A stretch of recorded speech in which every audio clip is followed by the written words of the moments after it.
Opportunities in the Marketplace by Victor Yup and Doris Mock. Chapter 3.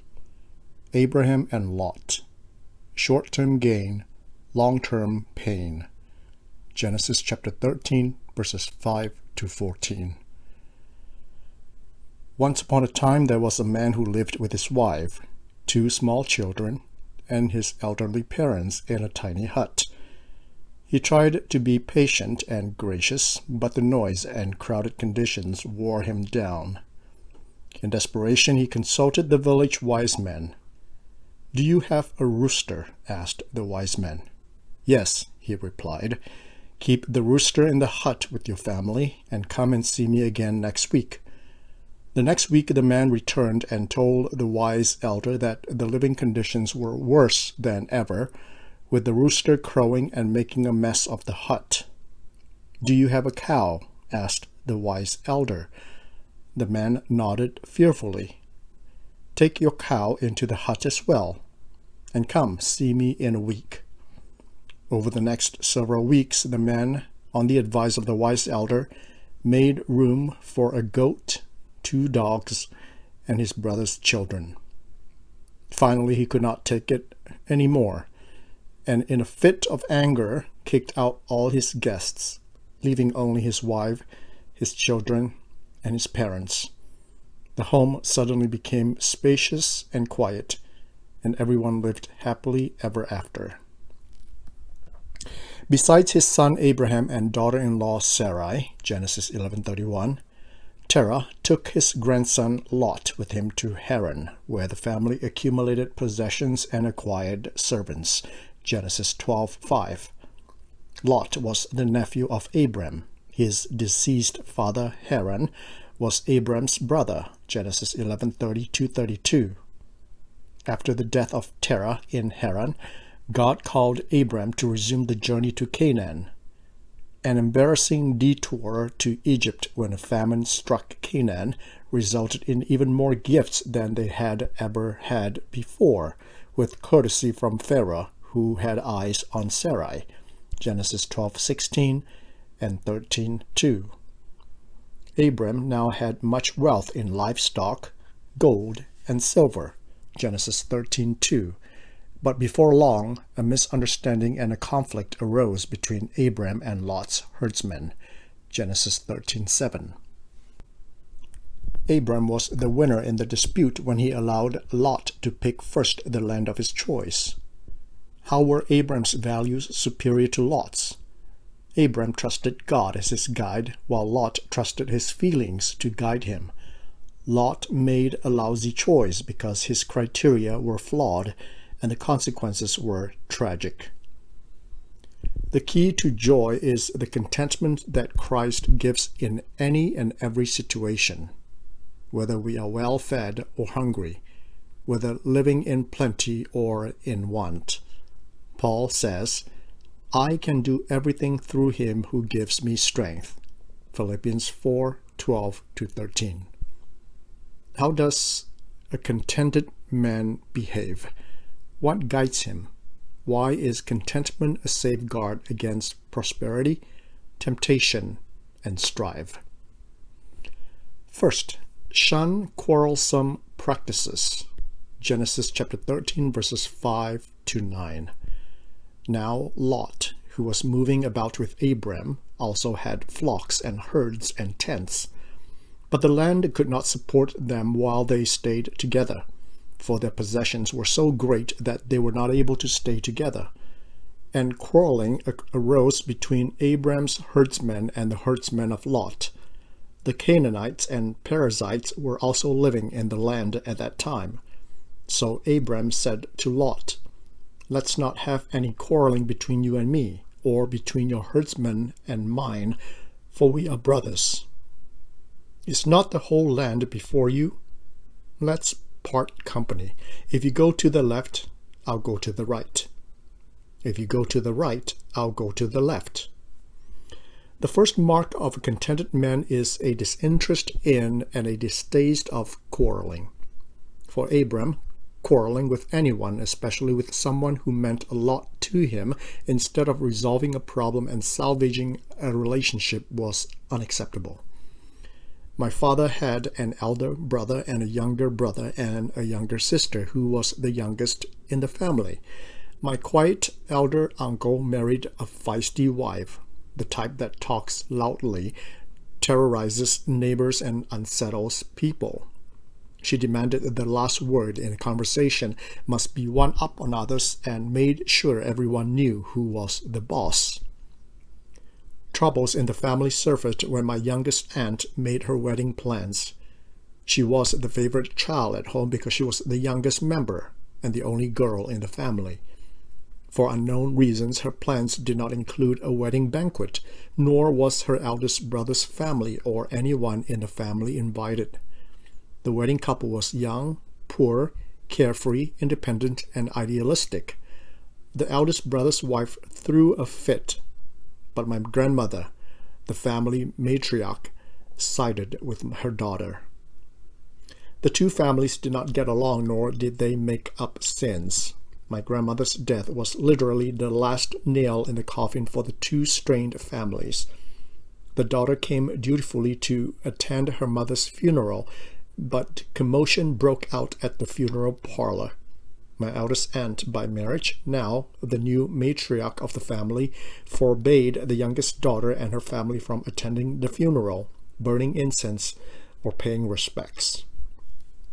Ever since, the two families had lost contact with each other for 40 years and counting. The kids had never talked or met. Even the adult son of my eldest uncle said this of her mother: "It's because of my mother we do not know who our cousins are." Someone has said, no matter how right you are, no matter how wrong the other people are, no matter how much evidence you have to prove it, you will never get them to agree with you by arguing them down. Shunning quarrels is wise, classy, and rewarding. Abram and Lot did not quarrel with each other, but they still had to separate because of the herdsmen were fiercely loyal to their masters. The matter was serious. The herdsmen were out of control, and a lot were at stake. Abram knew that he and Lot were able to control themselves, but he wanted the best for both groups of herdsmen. The worst thing in conflict is to involve other groups, incite them to anger, or inflame the issue. Abram said, "Even for we are brothers." 13 verse 8. Was Abram really Lot's brother? No. Abram was the uncle, deserving of family respect and first pick, but he gave Lot the right to choose. To keep the family relationship, Abram forsook his right as the older relative, lowered himself to that of a brother, and made the first move to resolve the differences. Abram did not have the air and attitude of a patriarch, an uncle, or a landlord. Abram's words made sense to his nephew Lot. "Is not the whole land before you? Let's part company." 13 verse 9. The verb part company, verse 9, is an imperative. No more discussing, debating, or dragging. And it can also be translated as divide, Genesis 10:5, separate, Genesis 13:9, disperse, Esther 3 verse 8, and scatter, Job 4:11. There was plenty of land, grain, and fortune for both. Abram was mentally clear, rationally balanced, and definitely smart in decision-making. He did not allow his heart to take over or get the better of his head. Quarreling in the family, whether the quarrel is with a sibling, a child, a parent, an in-law, or a relative, makes losers of everyone. It frays and distances families, polarizes innocent onlookers, and embroils future generations. Goodwill is hard to win and easy to lose. Second, shun questionable places. Genesis chapter 13, verses 10 to 13. Lot looked up and saw that the whole plain of the Jordan was well watered, like the garden of the Lord, like the land of Egypt, toward Zoar. This was before the Lord destroyed Sodom and Gomorrah. So Lot chose for himself the whole plain of the Jordan and set out toward the east. The two men parted company. Abram lived in the land of Canaan, while Lot lived among the cities of the plain and pitched his tents near Sodom. Now the men of Sodom were wicked and were sinning greatly against the Lord. The next mark of a contented person is an avoidance of questionable places. I know of a church leader who fell into sin on an overseas assignment. His wife and family were supposed to join him in the summer when the kids were out of school. One night, his wife received a call from a friend to fly straight to Hong Kong. She packed her bags, entrusted her kids to friends, and caught the next available flight to Hong Kong. What was the rush? Her husband, who was stationed in Hong Kong, was seen in the company of bar girls in mainland China. How did it happen? In China. Wasn't he supposed to be in Hong Kong? The church leader, like many erring husbands, was in a popular hotspot in Shenzhen, the city bordering Hong Kong, 11 miles, that is hotbed of entertainment, commerce, and social activities because of its close proximity to and a short ride from Hong Kong. Sadly, 17 years before, a young teenage girl had reported seeing the same leader smoking outside a nightclub. She told a few people, including the pastor, but the man denied it, and the church leaders believed the man and not the teenager. Everyone thought she was mistaken then, and now all felt like fools. However, the saddest thing was that the same person had played with fire, flirted with disaster, and deceived his family, friends, and church leaders for at least 17 years. The problem of Lot was that he was deceived by looks and feelings. What 4 actions characterized Lot in Hebrew? Chapter 13, verse 10. He raised his eyes, saw, chose, and journeyed. Why did Lot choose to go east and pick the whole plain of Jordan? The plains of Jordan were well watered, a combination of Eden and Egypt. Either Lot had forgotten his uncle's no-win, all-lose incident in Egypt, even though he was there himself, or he simply did not care. Did Pharaoh's power, riches, gifts get into his head? Lot went farther and farther and ended up in Sodom and Gomorrah, the place of coming destruction. He was an extreme and reckless risk-taker. Lot wanted to see how far he could go without being burned. Unlike Abram, Lot's heart controlled his head. The pull of Sodom lured him eastward, and he blatantly ignored the obvious signs. His eyes grew larger, his appetite got bigger, and his heart more ambitious. His philosophy was like the bumper sticker I saw at the back of a car. How much sin can I get away with and still get to heaven? Sodom and Gomorrah was a morally deceptive, spiritually bankrupt, and physically dangerous place. Lot was more concerned that the city was beautiful than the people were good. There were less than 10 righteous people in the city. Genesis 18:32. The people of the city were not just wicked. Twice the scriptures emphasized the word greatly in speaking to their sin. Genesis 13:13 and 18:20. They were guilty of excessive, gross, and continuous willful disobedience. Further, Genesis 14 reveals that for 14 years Sodom was a hotbed of war, politics, and dissent. Genesis 14:5. Eventually, Abram had to risk his life and his 318 men's lives, Genesis 14:14, to rescue Lot, who planted himself right in the path of 9 warring kings, Genesis 14:1. Third, shun quick payoffs, Genesis chapter 13, verses 14 to 18. The Lord said to Abram after Lot had parted from him, "Lift up your eyes from where you are and look north and south, east and west. All the land that you see I will give to you and your offspring forever. I will make your offspring like the dust of the earth, so that if anyone could count the dust, then your offspring could be counted. Go, walk through the length and breadth of the land, for I am giving it to you." So Abram moved his tents and went to live near the great trees of Mamre at Hebron, where he built an altar to the Lord. Years ago, a friend who returned to Singapore after his studies in the States asked me to keep his checks and check his mail, which was transferred to my house. The checks were signed so that I could pay for the credit card he charged once or twice a year in Singapore, because applying for a credit card over there was extremely hard. Along with his regular mail, I also received junk mail, magazines, and government correspondence. The toughest tasks were sending to him his income tax documents and driving license and getting him to sign unsigned checks after the first book of checks was finished. The job got harder when I, too, left Los Angeles for continuing education in Chicago.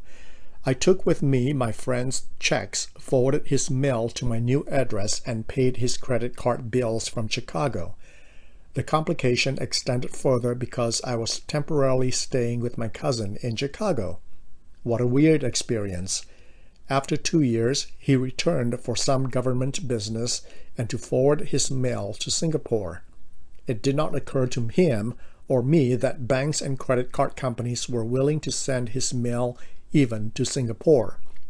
Waiting for the 2 years odyssey to end was a lifetime to me. Waiting for the fulfillment of God's promise can be trying, taxing, and tiresome, because God's promises are often fulfilled in part or by installments, and seldom all at once. Abraham knew that the Lord's promise could be trusted. However, he also learned that the declaration and the fulfillment of God's promise were two different things. Patience and perseverance were required to overcome panic when God's promise was slow to arrive. The Lord, on his part, reassured Abraham 7 times altogether and reiterated his promise, the promise of an heir, numerous descendants, and the promised land. Genesis 12, 1-3, 13, 14-17, 15, 5, 17, 1-8, 18:10, 21:12, and 22:16-18. The fulfillment of God's land promised to Abram was eventually secured in the time of Joshua. Joshua 23:14, a delay of more than 600 years from the day God first promised Abram. The waiting period included 180 years of his son Isaac's life, Genesis 35:28, 400 years in Egypt, Genesis 15:13, and 40 years in the wilderness. The final installment of God's promise to Abram, all the peoples on earth will be blessed through Abram, Genesis 12:3, was ultimately fulfilled 42 generations later in Jesus Christ the Messiah, Matthew 1:17, not hundreds of years, but thousands of years later. Lot, however, was not the type to wait. His decision to settle for a quick payoff was the worst kind of home purchase and real estate blunder. He boxed himself in, limited his options, and chose on impulse. His first mistake was limiting himself to right or left, not right or wrong. Next, he fell in love with the densely populated East when the spacious North, South, and West, chapter 13, verse 15, and the length and breadth of the land, 13, verse 17, up, down, and around were available to him. Also, Lot chose city over suburbia or rural. He chose the cities of the plain over the great trees of Mamre, verse 18, and preferred density and crowding to nature and space. In today's terms, Lot was indifferent to location, neighbors, or traffic. Conclusion. God cares for his people, provides for their needs, and safeguards those who believe in him, depend on him, and honor him by upholding godly principles, making wise decisions and living righteous lives? Are you letting daily provisions, 1 Timothy 6:8, monthly pay, Luke 3:14, or changing circumstances, Philippians 4:11, trouble you? Do you trust God to be your fixed possession, Hebrews 13:5, your continual provision, Matthew 6:33 and Philippians 4:13, and your everlasting portion? Bible study questions. 1. Who and what did Abram bring returning from Egypt to Canaan? How was it different from when he first left Ur? 12:5. 2. Where did Abram go? What was so special about this place? Note Genesis 12:8. What important action did he take? Verses 3 to 4. 3. What problem developed between Abram and Lot? Verses 5 to 7. 4. What did Abraham propose? Verses 8 to 9. 5. What place did Lot choose? What criteria did he use? Verses 10 to 13. 6. What danger resulted from Lot's choice? Verses 12 to 13. 7. In contrast to Lot, what did Abram choose? Personal application. 1. At this stage of your career, what have you accumulated? Think in terms of possessions, knowledge, experience, personal connections, work results, achievements, etc. How is this different from what you wanted when you first started? Do you feel satisfied? 2. At this stage of your career, what spiritual blessings have you received? Are possessions, knowledge, experience, connections, work, effectiveness, or achievement, etc., considered spiritual blessings? Why? Including lessons learned from difficulties and failures. 3. Pause and return to the time when you initially set out to entrust your career to God. Give thanks and glory to God for the blessings He has given you one by one. If you have never built an altar, now is a good time to start. At different stages of your life, you should look back and be grateful. 4. On what basis do you usually make choices? Are you like Lot? Or if you are like Abram, what sacrifices have you made in your choice? What blessings have you received? 5. How can we learn to choose to follow God in the workplace? 6. How was this lesson help you as a disciple of Christ to understand your role, identity, participation, influence, and relationship with others in the marketplace? Group sharing. 1. Discussion. Is it a good choice to go separate ways in order to avoid conflict and divisions? Why? 2. Sharing. Share with 2 or 3 in a group a positive blessing and a negative sacrifice in your career. 3. Review from the past a thankful praise you made to God for your career. The team leader reads it out or posts it on the wall to review.